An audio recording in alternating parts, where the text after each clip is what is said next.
Noong unang video, nalaman natin kung bakit walang mangyayaring digmaan sa pagitan ng Amerika at China para sa mga isla sa South China Sea. Alalahanin ninyo na magkasosyo ang US at China sa negosyo at magkakampi sila sa pandaigdigang military. Sa pangalawang video na ito, malalaman ninyo kung bakit kailangan ng China at USA ang South China Sea. Tulad ng sinabi ko noong unang video, huwag gamitin ang emosyon sa pagtingin sa mga nangyayari sa South China Sea. Gamitin ang kaalaman ng Estados Unidos, China, at ng buong mundo upang maintindihan ang mga nangyayari sa South China Sea. Huwag sanang isipin na ang Pilipinas ay ang sentro ng mundo. Ika nga sa English, huwag kayong self-centered at sarili lang ninyo ang inyong iniisip.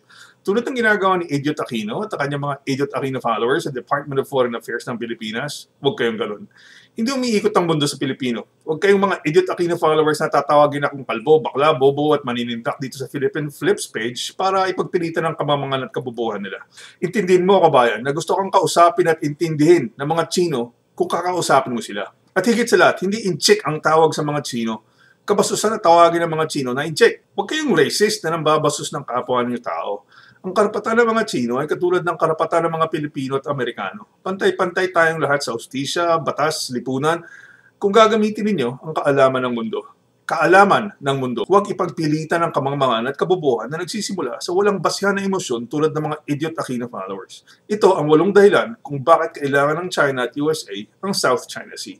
Reason number 1, kasaysayan. Ang China ay isang lipunan na sinimulan 2,000 years na ang nakakalipas. Bago pa man ipinganak si Kristo, mayroon ng mga tao nakatira sa teritoryo ng China na nagpupunta dito sa isla na ngayon ay tinatawag na Pilipinas. Sa nakalipas na 2,000 years na ito, libo-libong mga migrante galing sa mainland Asia ang nagpunta sa mga libo-libong mga isla sa Timog Silangang Asya.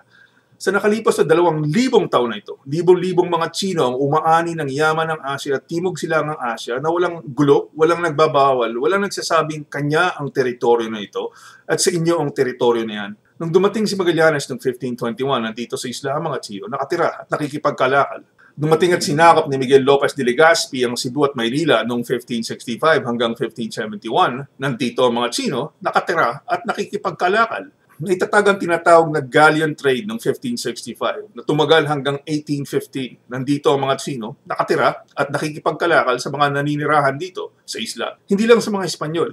Patuloy na nakikipagkalakal ang mga Chino sa mga Muslim at iba pang tribo. Ang galleon trade ay mga barko ng Espanya na bumabiyahe mula Maynila patungong Acapulco, Mexico. Dahil ang Maynila at Mexico ay parehong colony ng Espanya noong mga panahon na yan. Ang isa pang tawag ng mga Espanyol sa galleon ay Lanao de la China o the China ship dahil ang karamihan ng mga laman ng barko ay mga gamit galing China na dadalhin sa Mexico patungong Espanya. Doong itinatag ang Estados Unidos noong 1776, nandito ang mga Chino, nakatira at nakikipagkalakal. Ang Pilipinas ay nagtatag ng kalayaan noong 1898, nandito ang mga Chino, nakatira at nakikipagkalakal.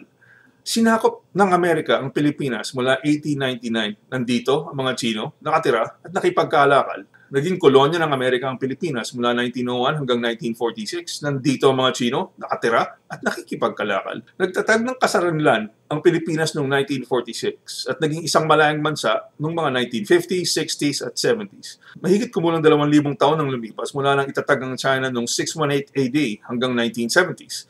Nandito ang mga Chino sa Asya, nakatira, inaani ang mga likas na yaman at nakikipagkalakal.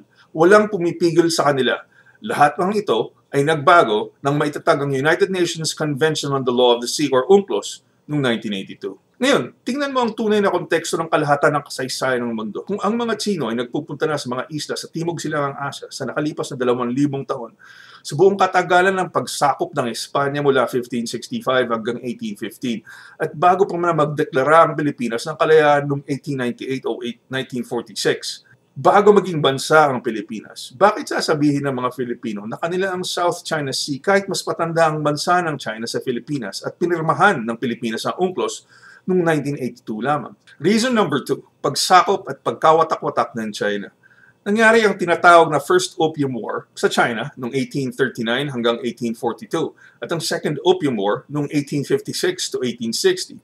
Sa dalawang digmaan na ito, sinakop ng military ng United Kingdom of Great Britain ang ibang lugar sa China, kasama sa mga nahawakan ng mga British, ang teritoryo ng Hong Kong. Ang Hong Kong ay hinawakan ng mga British mula 1841 hanggang 1997. Idagdag dyan sa pananakop ng China ang pagkakatalo nila sa unang digmaan laban sa Japan noong 1895. Ibig sabihin, 3 taon bago magdeklara ng Pilipinas ng kalayaan sa ilalim ng pamamahala ni Emilio Aguinaldo, sinakop ng mga Hapon ang dating kakampi ng China na Korea. Noong 1911, na mangyari ang tinatawag na Chinese Revolution, permanenteng tinanggal ang emperor ng China at ito ay pinalitan ng gobyerno kung saan ibinoboto ang mga namamahala. Noong 1927, nagsimula ang Chinese Civil War. Dito, ang mga Kuomintang na gusto ay demokrasya ay kalaban ng mga komunista. Noong 1937 hanggang 1945, nangyari ang Second Sino-Japanese War. Sinakop ng mga Hapon ng ibang mga lugar ng China at sinasabing halos 4 milyon na Sino ang nasawi sa digmaang ito. Nang matapos ang World War II noong 1945, itinuloy ng mga Kuomintang at ang mga komunista ang kanilang Civil War. Hindi ito natapos hanggang 1950. Nagwagi ang mga komunista at ang mga Kuomintang ay napilitan na pumunta sa isla ng Taiwan. Tinanaw ng China ang sariling interes nito mula 1950 at sinira ang halos lahat ng pangangalakal sa ibang bansa upang mahawakan ng maigi ng komunista ang lahat ng mga mamamayan sa China. Mula 1950 hanggang 1972, saradong ekonomiya ng China at halos wala itong exports sa ibang bansa.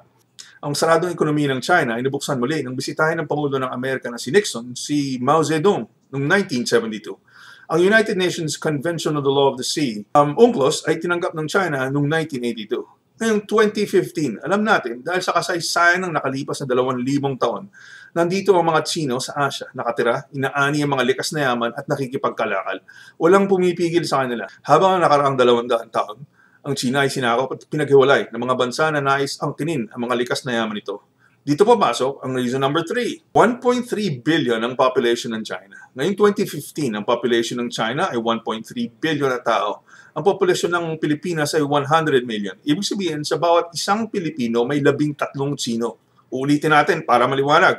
Sa bawat isang Filipino, may 13 Tsino. Sa bawat 5 tao sa mundo, isa ay Tsino. Kapag pinagsama-sama natin ang lahat ng populasyon ng mga bansa sa Timog Silangang Asya, ang populasyon ay 618 million.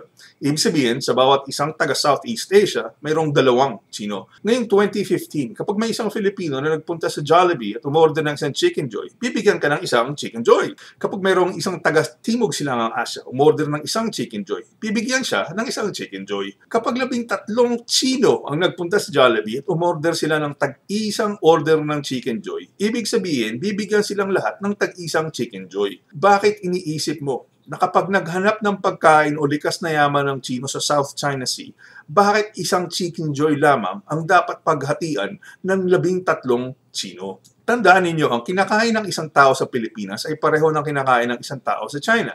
Kung ang kinakain mo, isang tasang kanin, ang kakainin din ng isang Tsino ay isang tasang kanin. Kung ang kinakain mo ay isang isda, ang kakainin din ng isang Tsino ay isang isda. Hindi pwedeng pagpilitan ng Pilipinas sa China na dapat paghatiin ng isang tasang kanin o isang isda ng 13 Tsino.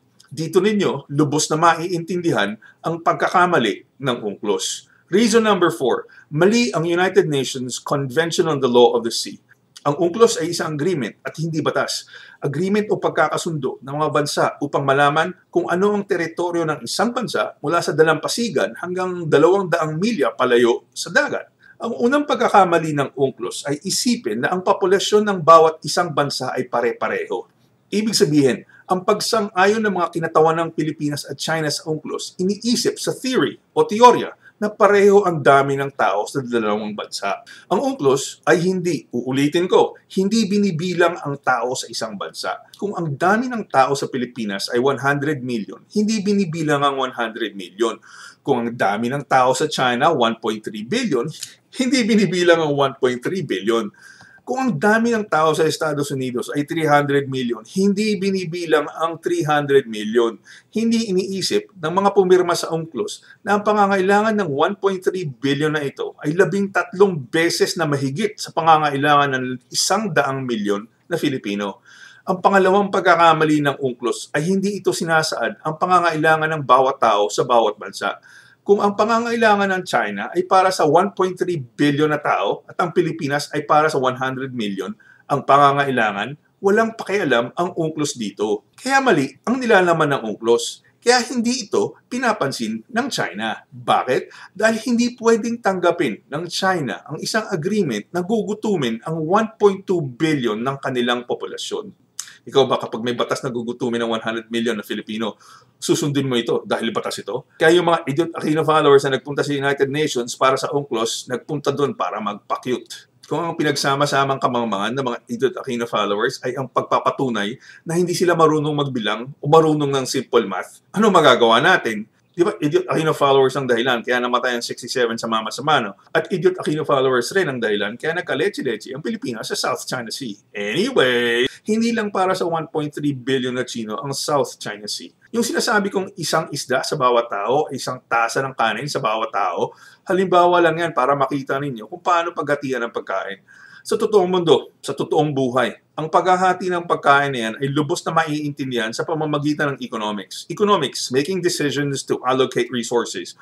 Ang mga desisyon kung paano paghahatian ng likas na yaman at mga ginagamit natin sa mundo. Yung banat ng Filipino na isang kahig, isang tuka o aanihin mo ang iyong tinanim, economics ito para lamang sa sariling kapakanan.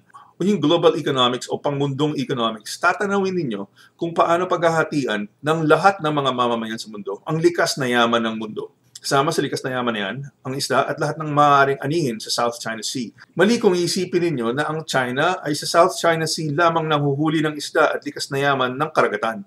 Ang biyahe ng mga mangingisdang Chino ay halos sa lahat ng sulok ng mundo.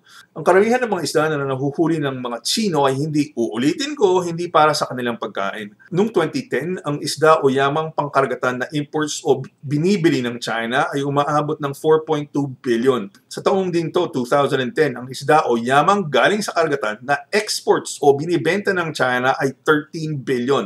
Ulitin natin, 4.2 billion imports ng China, 13 billion exports ng China sa pangingisda. Kung isda o yamang galing sa karagatan lamang ang tatanawin sa South China Sea, kaya nandyan ang China ay hindi lamang upang may makain ng kanilang mga mamamayan. Nandyan ang South China Sea upang mayroong pagkakitaan ng kanilang mga mamamayan na nagtitinda ng isda o yamang pangkaragatan sa buong mundo.